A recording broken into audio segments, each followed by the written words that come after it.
Welcome back to the Charismatic Voice. I can't believe how many wildly popular songs by Bon Jovi I don't know. And this is just one of them.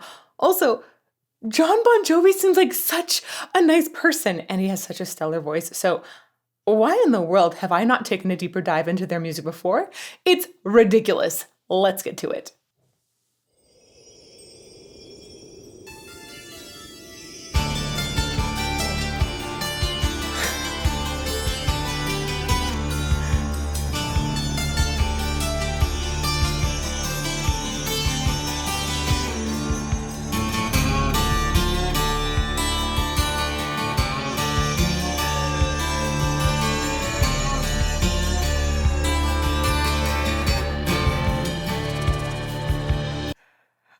I feel like I'm about to go into a haunted house in the deep south. This is probably a pretty scary place, right? There are so many elements of this that feel creepy, spooky, and then there's some country. Whoa. Wow. I don't know, like maybe some sort of haunted graveyard that we're approaching. It's quite the setting that's made also awesome. Awesome double neck. Chimes, wind. Like this guitar sound has the tone of it is almost like a harpsichord, which is often associated with like haunted mansions.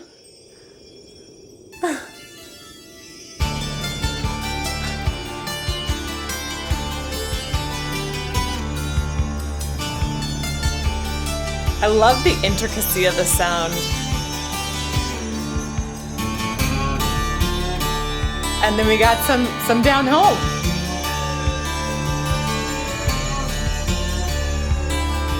And like a crying siren too.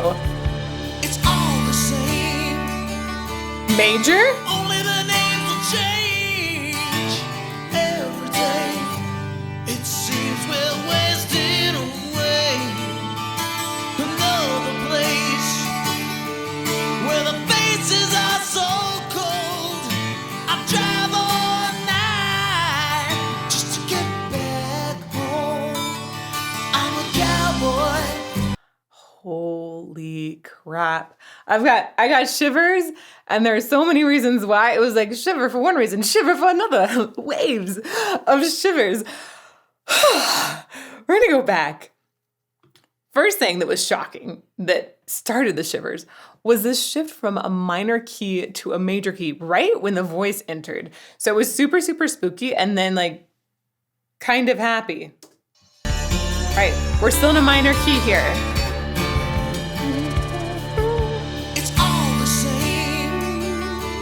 Right there, when that guitar chord right before his voice enters sets it in a major key all of a sudden. And the difference is a half step, okay? It's a half step in a triad, and a major triad and a minor triad. The only difference is the middle note of that triad and whether it's one half step lower or higher. That's the difference between major or minor, but psychologically, we register that as something very, very different, as a huge change. Minor is associated with sad, and major is associated with happy. Minor is bad. It's dreadful. Happy's excited. It's such a major, see what I did there? Such a major change. It's all the same. Like, what? Only the What? names will change every day. It seems we're wasting away. Another place where the faces are so cold. I drive all night just to get back home. Reason number 2 that I started drooling / having my skin prickle is how connected he is to his support. You guys heard me talk about this before, but that doesn't mean it's going to be any less drool worthy or goosebump inducing. The way that he hooks in to his entire respiratory system and how that system supports the actual phonation of sound, his hookin is so good. It's like Pavarotti level of good. He's got a Pava hookin happening. It is gooey in the best of ways. And it's so amazing to hear that connected support translate then to a rock voice. I love it. There's only a few rockers out there, lead rock singers, that have that level of support. Okay, I'm going to come back here. I'll talk about how I hear this so you can start to hear it in that detail too. It's all the same. Only the names will change every day. It seems we're wasting away. Another place. So you hear the hookin right when he starts every time. There's an onset, and we call it hooking into supporter, that they're connected to their support. It's all of these ways of trying to describe essentially that when phonation is starting here with a waka waka and a pitch being created, when that starts happening, there can be a sensation down lower. Often this is going to be kind of around the diaphragm or even lower if it's super good. You'll end up feeling something that almost goes all the way down to your pelvis, sometimes called the pelvic floor. And it'll feel like there are just muscles that have activated there. What's really happening is the vocal folds are closing, and that stops the breath pressure from coming through. And they're really closing really fast periodically to create that pitch. And there's this pressure sensation then from that breath pressure going back. Now, if it's super hooked in, a singer can actually help control all of these muscles that are assisting with the breath beneath. So there are going to be intercostal muscles, like between your ribs. Well, the diaphragm doesn't actually have anything to do with this part because muscles go one way, right? We know this. So a diaphragm pulls, it's actually like a really weird, like warped frisbee shaped muscle that sits like on the bottom of your rib cage. That helps with inhalation, okay? It just relaxes when the air goes out. So it's all of these other muscles, your abdominal muscles going down to your pelvic floor. All of those muscles are essentially creating resistance so that the air isn't going like as if you were taking your hands and trying to make it go out of a balloon really quickly. Instead, those muscles help resist and control the airflow. And we hear this especially on the onset when he begins sounds, and then you hear it in how continual the flow is between each note, between each sound, and also through each sound. So it's literally everywhere. But if you especially listen to how he begins notes, you hear this sense of almost leaning into the support. That's your dead giveaway. It's all the same. Only the names will change. It's kind of like, every time, right? All the same. Only the names will change every day. And even when it's softer, there's a to it. Another place where the faces are so cold. I drive all night just to get back home. I'm a cowboy on a steel horse I ride. I'm wanted, dead or alive. Wanted, dead or alive. Check out the way he changed his mouth shape. I think it was when he's singing Dead or Alive these two times. And this is the official music video. I think that we have studio sound actually here. But we obviously also have this picture piped in of him performing this live. And I think it's so amazing to look at how the mouth, especially his lips around his teeth, how that changes between the same words, he's using it to essentially create a different shading, a different timbre while still having really clear lyrics. Oh, further. Yeah. On a steel horse I ride, I'm wanted,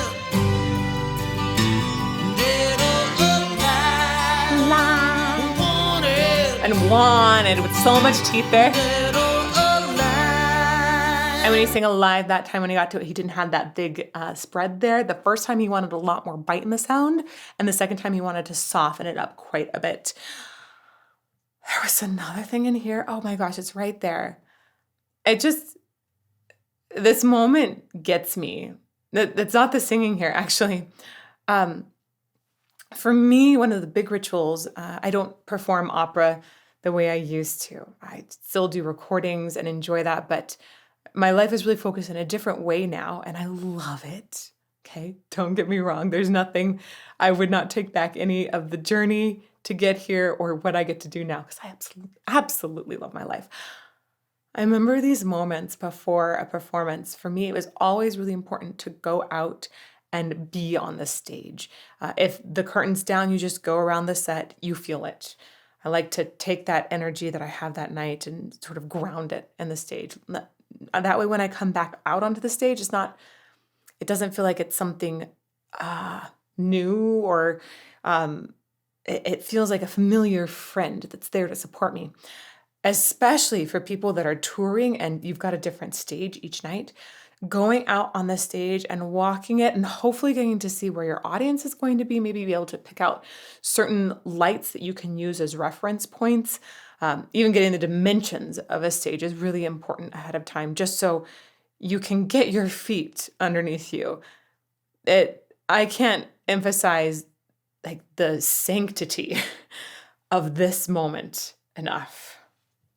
On a steel horse I love that little crack in there. I'm wanted, dead or alive, wanted, dead or alive. It's so good. Ooh, creepy back. They put it together.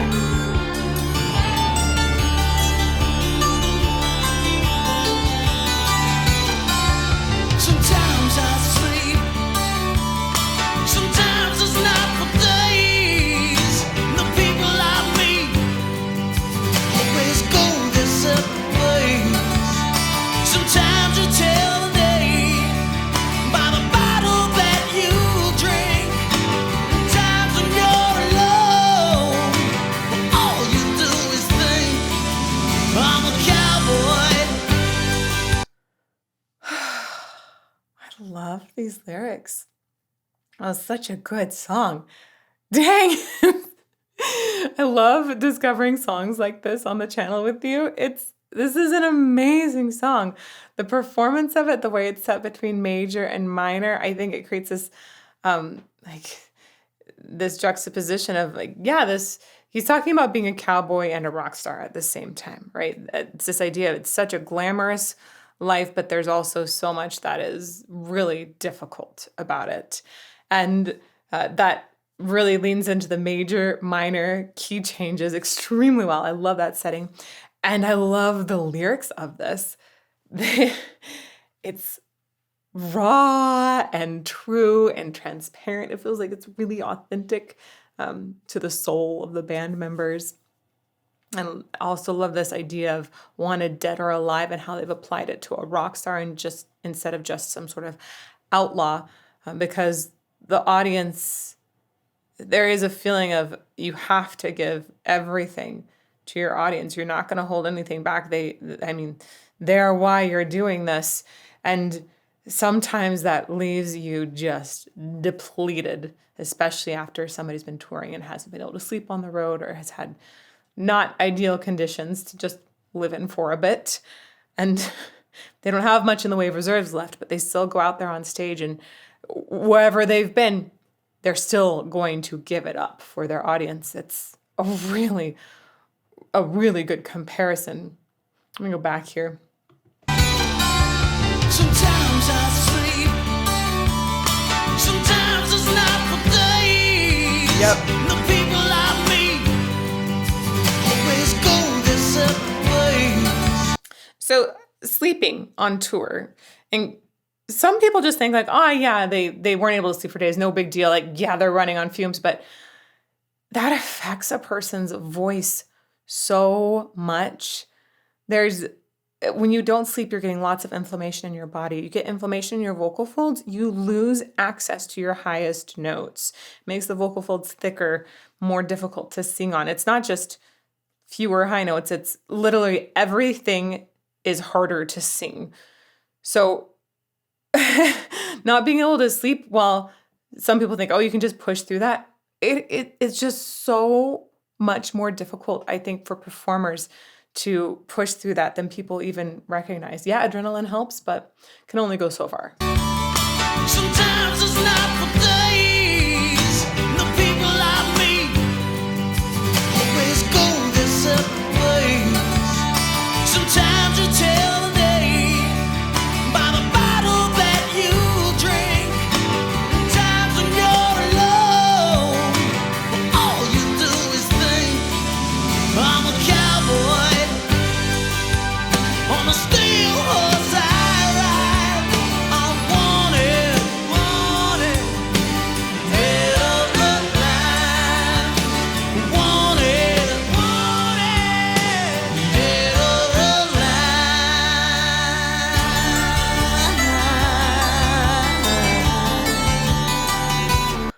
I loved that outro. I was going to talk about something before. We're going to just talk about this little outro here. He lingers on that last note and then takes it further. And he's doing this little cries. It's almost like the beginning of a yodel where he's sort of like letting the voice essentially jump up for just a moment to do this cry down to the next note.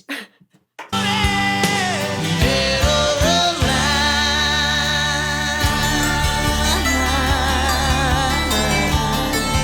One of the other things that makes that so cool is each time it steps down, it's actually anticipating the beat just a little bit. I'm going to listen to that a couple times. Head of the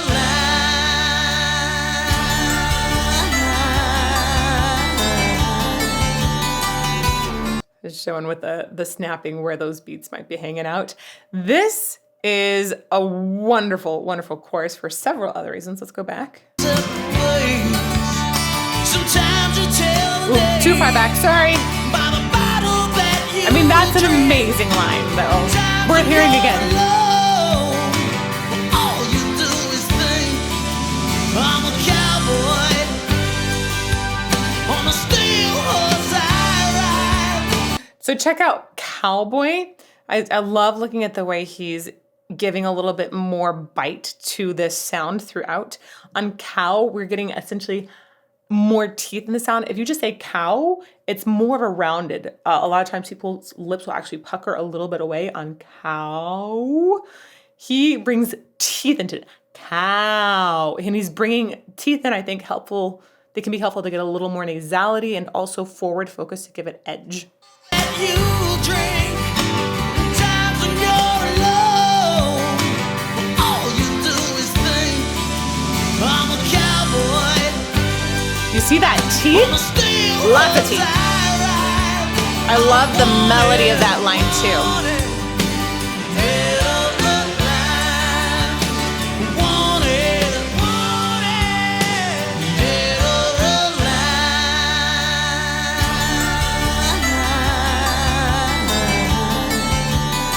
So good. The other thing that's really amazing about the chorus that I wanted to mention just this time through, we'll probably find more still, is the fact that he is so present with his voice the whole time. No matter where he is in pitch, that voice, the dynamic, meaning how soft or loud, and the energy of the voice is always there with you. This actually goes back to his support and how well he's connected all of the time. That helps with keeping the voice super, super present. Let's keep going.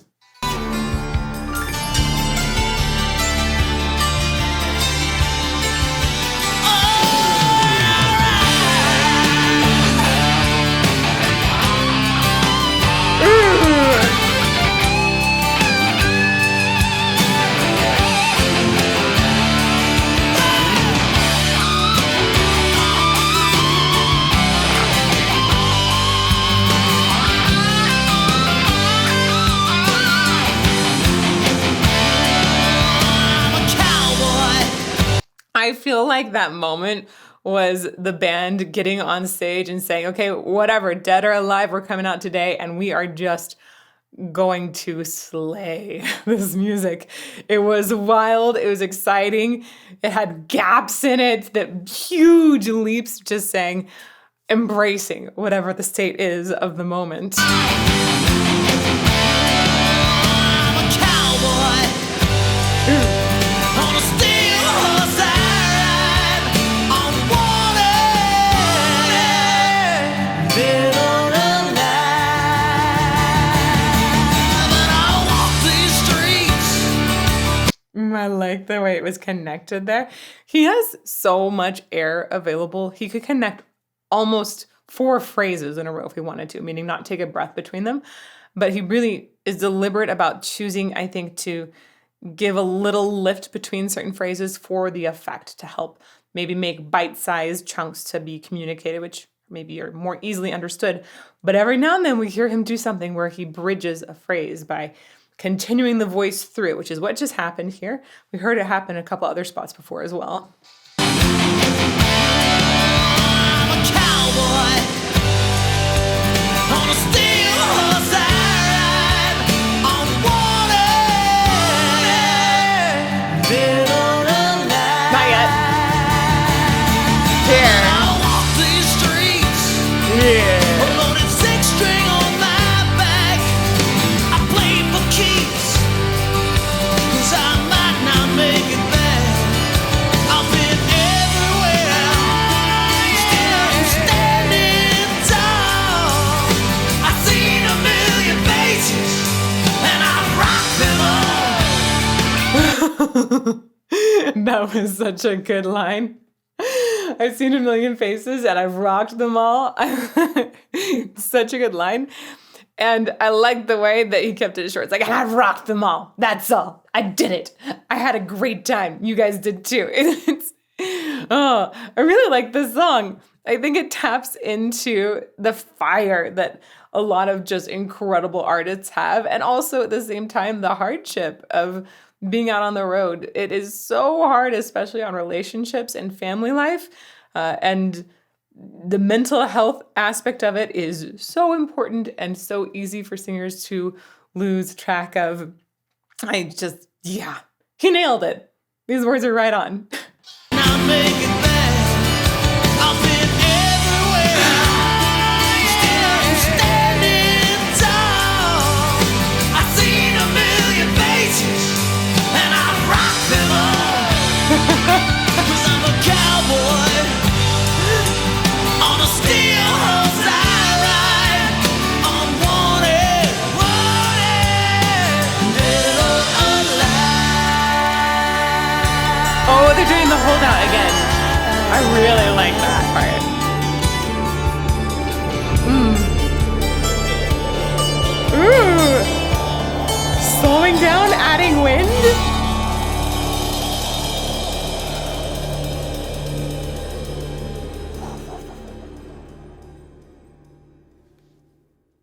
In case you weren't sure, the little shimmy, that's excitement, because I really, really enjoyed this song. Oh man, it blew me away. It was just perfection. This has got to be one of the more perfect songs I think I've heard. Wow. Okay, more Bon Jovi, more Bon Jovi. Let me know in the comments below this video what Bon Jovi song you want to hear analyzed next. And in the meantime, while you're thinking about which one would be really good, make sure you thumbs up other people's comments if there's one that you like, and check out this playlist over here of some similar stuff that I've analyzed for just for listening while you're coming up with ideas. You fall more in love with music every day.